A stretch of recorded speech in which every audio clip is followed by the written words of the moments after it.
ফেরদৌস লিপি আছেন চট্টগ্রাম বন্দরে, জানাবেন সবশেষ খবর যে ৮টি জাহাজ এরই মধ্যে চট্টগ্রাম বন্দর পৌঁছেছে, সেই বিষয়ে সবশেষ।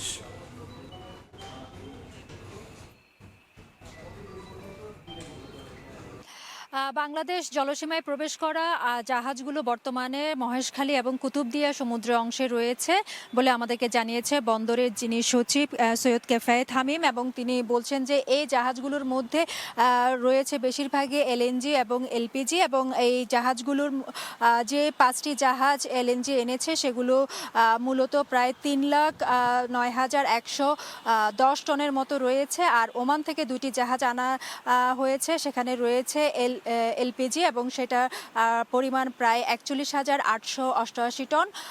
এর বাইরে আরব আমিরাত থেকে একটি জাহাজ এসেছে এবং সেই জাহাজে রয়েছে এমইজি।